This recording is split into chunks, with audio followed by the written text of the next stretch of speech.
Welcome everybody. So in this video we are going to talk about resolving forces. Okay, resolving forces. When we say resolving forces, we simply mean finding the components of a force, right? Okay, in simple terms, if I talk about components of something, I mean the parts that make up something, right? Like the ingredients that make up something. So the components of force, that means these are the parts or forces that make up a certain force, the resultant force that we have, the resulting force that we have. I'm trying to simple terms. Now, for instance, let me start finding maybe the components of a simple force. We have maybe this is the ground, right? This is the ground right here. This is the ground, and maybe you're pulling something, like something using a rope here, using a certain force F, right?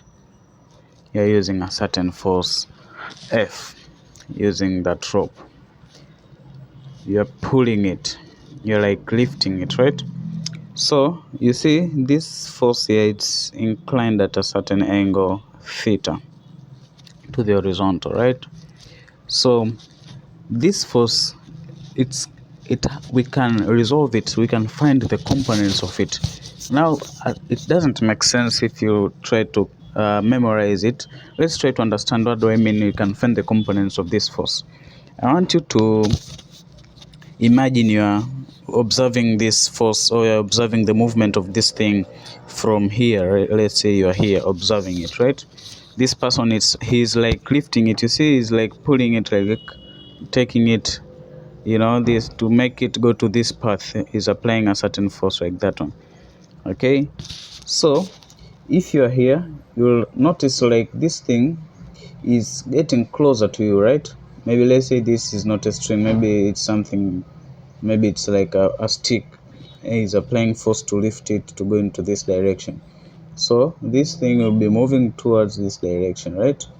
So a person observing this thing from this perspective here will see that this ball is moving closer to him. You see, it's moving closer to him.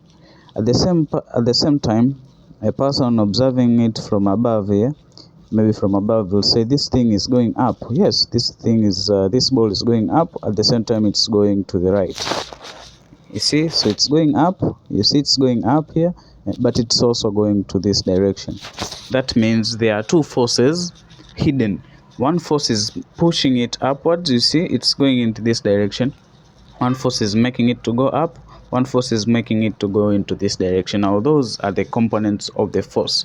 The two, we can find the amount of force making it to go up and the amount of force making it to go into this direction, which make up in general to make it to go in both direction, up and this direction, hence going to a slant direction.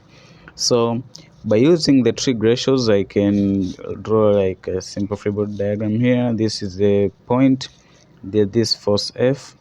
Now one of the forces causing it to go into this direction, this is x direction, in from that Cartesian plane. Another one is making it go into this upward direction, but let me draw it from here to make it look like a triangle. No difference. Fy, right? So this is the angle theta. Now this is the force F. From the trig ratios, I know sine theta equals to the opposite on adjacent F. So that means Fy equals to, if I cross multiply here, I'll get F sine theta. Okay, and the same cosine theta equals to Fx on, this one is the adjacent on hypotenuse. If I find, that means Fx equals to for F cosine theta, right? F cosine theta. So that's all about finding the components of a force. So F sine theta is the amount of force making this body here to go up, and F cos theta is the amount of force making this body to go on the right direction, this direction, hence resulting to this body moving in both directions, up and this direction, hence moving in this direction, which is like the resultant force. Okay, simply that's what we mean. Now, what if sometimes you can be given two forces, right, and you want to find the resultant force? Sometimes these two forces are not like perpendicular to each other, like how we see them right here, right? So for instance, you are given this body here.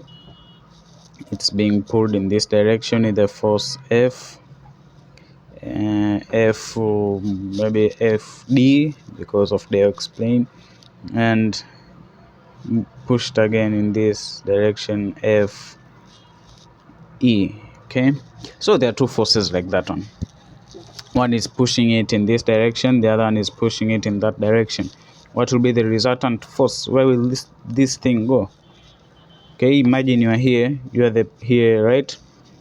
Somebody is pushing you, is applying force to go in this direction, and another one is applying force in this direction. So which net direction will you go?